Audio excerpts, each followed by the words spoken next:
పాలు నీళ్లలో కల్తీపై ఎప్పటికప్పుడు పర్యవేక్షణ చేయాల్సిన ఫుడ్ సేఫ్టీ డిపార్ట్మెంట్ స్థానిక సంస్థలో శానిటేషన్, హెల్త్ విభాగాల్లో లోపభూయిష్టంగా తయారయ్యాయి. రాజమండ్రిలో పాల కల్తీ ఘటనలో 5 చనిపోవడం వల్లే ఫుడ్ సేఫ్టీ యంత్రాంగం పనితీరుపై చర్చ మొదలైంది. పెద్దనగరంలో రాజమండ్రిలో ప్రత్యేకంగా ఫుడ్ సేఫ్టీ యంత్రాంగం లేదు. మున్సిపల్ కార్పొరేషన్, హెల్త్ విభాగం అడపాదడపాపై తనిఖీలు చేస్తుంటారు. నగరాల్లో వెళ్లే పాలపై ఏనాడు శాంపిల్స్ సేకరించడం లేదు. ఈ నేపథ్యంలో అసలు ఫుడ్ సేఫ్టీ యంత్రాంగం పనితీరేమిటి? కార్పొరేషన్ పరిధిలో ప్రజారోగ్యంపై ప్రభావం చూపే నిత్యావసర ఆహార పదార్థాలపై ఎలాంటి నిఘా ఉండాలనే అంశంపై retired municipal health officer doctor M V R మూర్తితో మా ఉమ్మడి తూర్పుగోదావరి ప్రతినిధి శ్రీరామ్మూర్తి ఫేస్ టు ఫేస్. పట్టణ ప్రాంతాల్లో కావచ్చు, గ్రామీణ ప్రాంతాల్లో కావచ్చు, ఏదైతే వాటర్ కావచ్చు, ఇంకొక కల్తీ ఆహారం కావచ్చు, ఏదైనా కావచ్చు, దీన్ని ఎప్పటికప్పుడు నాణ్యత ప్రమాణాలని ధృవీకరించడానికి ఒక వ్యవస్థ అంటూ ఉంది మనకి. అదే ఫుడ్ సేఫ్టీతో పాటు మరికొన్ని వ్యవస్థలు కూడా ఉన్నాయి. అయితే ఇప్పుడు ప్రస్తుతం రాజమహేంద్రవరంలో కల్తీ పాలు వ్యవహారంతో 5 చనిపోవటం, ఒక 15 మంది ఆసుపత్రిలో చికిత్స పొందుతున్న నేపథ్యంలో అసలు ఈ పాలు సరఫరాలో నాణ్యత ఎంత, అసలు దీని మీద నిఘా ఏంటి తెలుసుకుంటున్నాం. ఇక్కడ మనతో పాటు రిటైర్డ్ రాజమహేంద్రవరం ఆరోగ్య శాఖ అధికారి రిటైర్డ్ డాక్టర్ ఎంవీఆర్ మూర్తి గారు ఉన్నారు. చెప్పండి, ఏ విధంగా మనం చూడాలి? ఇప్పుడు ఇక్కడ రాజమండ్రిలో జరుగుతున్న పరిస్థితి మీరు చూస్తున్నారు. ఫుడ్ సేఫ్టీ అధికారుల మీద ఇప్పుడు అంతా దృష్టి వచ్చింది. అంతకు ముందు కూడా అప్పుడప్పుడు అడపా వచ్చి మనకి అవి తనిఖీలు చేసి వెళ్తారు. దాని ఫలితాలు ఎలా ఉన్నాయో ఏంటో తెలియదు. చేసినప్పుడు మాత్రం అది బాగాలేదు, ఇది బాగాలేదు అంటారు. తర్వాత అవన్నీ బయటికి రావు. అసలు ఈ వ్యవస్థ ఎట్లా ఉంది? దీన్ని ఎలాగా ఒక దారికి తీసుకొచ్చి ప్రజల ఆరోగ్యం కాపాడడానికి ఏం చేయాలంటే? డాక్టర్ మూర్తి అండి. ఇప్పుడు ఒక విషయం చెప్పింది కరెక్టే. రాజమండ్రి ఉంది, రాజమండ్రి కాదు, ఎక్కడైనా ఆంధ్రప్రదేశ్ ఎక్కడైనా తీసుకోండి, ఎన్నో వ్యవస్థలు ఉన్నాయి. పోలీస్ వ్యవస్థ ఉంది, ఆర్టీఓ వ్యవస్థ ఉంది, రెవెన్యూ వ్యవస్థ ఉంది. అలాగే మనకు ఏదైనా ఒక ప్రతిదానికి ఒక వ్యవస్థ ఉండి ఆ వ్యవస్థకి హెడ్ కింద కలెక్టర్ గారు ఉంటారు. దీనికి కూడా ఒక వ్యవస్థ ఉంది, కానీ అది ఎంత బలహీనంగా ఉండడం కారణం ఏంటంటే కేసులు ఎప్పుడు రావు. ఒకప్పుడు తీసుకుందాం, ఇప్పుడు మీరు అడిగిన ప్రశ్నలో ఒకప్పుడు విషయం తీసుకుందాం. ఒకప్పుడు మేము ఎవరైనా ఒక వ్యక్తి కానీ ఊళ్ళోకి ఎంటర్ అయిన వెంటనే మా రాజమండ్రిలో ఉండే శానిటరీ ఇన్స్పెక్టర్లు ఆ పాలు అమ్ముకున్న రోడ్డు మీద ఆపి అప్పటికప్పుడే పాలు చెకప్ చేసి, నువ్వు నీళ్లు కలిపావా, కరెక్ట్గా ఉందా, నీ క్యాన్లో పాటు పక్క నీళ్ళు ఎందుకు ఉన్నాయి, నువ్వు కేవలం పాలే పట్టుకెళ్ళాలి కదా, పాలతో పాటు పక్క నీళ్ళు ఎందుకు పట్టుకెళ్తున్నావు, వీటిని ఎలా కలుపుతున్నావు, అసలు ఈ నీళ్ళు ఎక్కడవి, ఎందుకు కలుపుతున్నావు అని మనం పట్టుకునేవాళ్ళం. తర్వాత వ్యవస్థని వాళ్ళందరూ మొత్తానికి దెబ్బలాడో లేదా వాళ్ళందరూ పెద్దవాళ్ళతో కలిసి సిస్టంలో మార్పు చేసి ఏం చేశారు, పాల వాళ్ళని మేము పట్టుకోవడానికి వీలు లేకుండా రూల్ తెచ్చి మొత్తాన్ని పాలు పట్టుకోవడానికి మేము ఆగిపోయాం, రోడ్ని పట్టుకోవడం మానేసాం. తర్వాత ఏమైంది, వ్యవస్థ అంతా బాగానే డెవలప్ అయింది.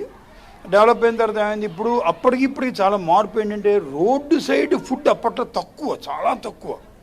మ్యాక్సిమం అంటే రోడ్లు ఎక్కడికైనా మన ఇల్లు అంటే ఏదో వేరే ఇల్లు అంటే ఏదైనా ఊరు వెళ్ళిపోతే ఆ పార్కు దగ్గర, లేదా ఏదైనా సినిమా థియేటర్లోను, సినిమా థియేటర్ స్టార్టింగ్లో, సినిమా ముందు, సినిమా తర్వాత, అలాంటప్పుడు మాత్రమే బయట ఫుడ్ తినేవాళ్ళం. మిగతా ఇంట్లో తిని వెళ్ళేవాళ్ళు చాలామంది, ఉండేది కాదు. ఇప్పుడు ఎలా తయారైందండి వ్యవస్థ, ఎంటైర్ ఇంట్లో ఉన్న ప్రతి వ్యక్తి బయట తినకుండా ఉండలేదు.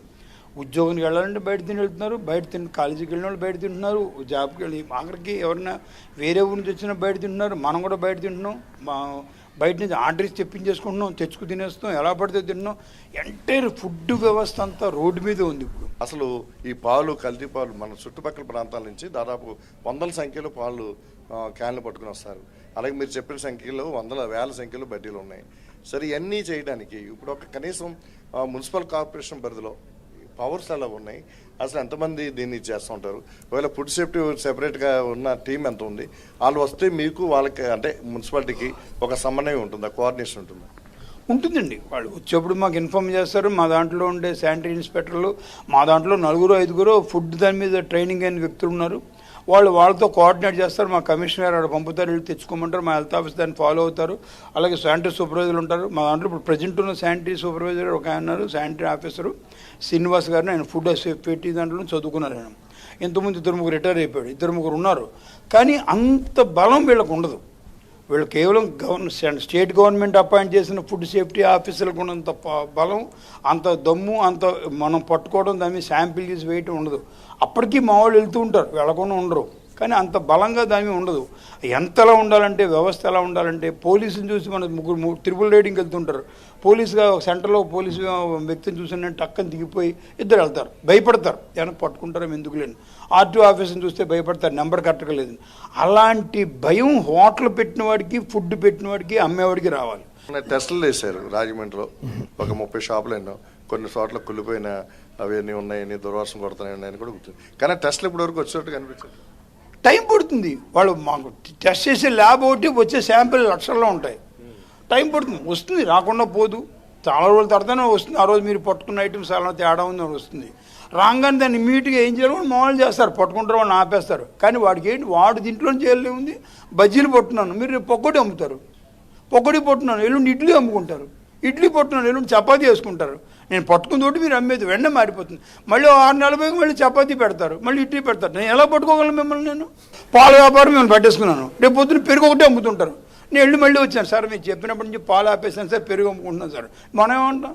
సో విధానంలో చాలా ఓపిక దీని మీద అందరూ కూర్చుని, పెద్దలందరూ కూర్చుంటే కానీ సడన్గా ఒక రాత్రి డెసిషన్ తీసుకునేది కాదు. అది ప్రమాదాలు జరుగుతుంటాయి.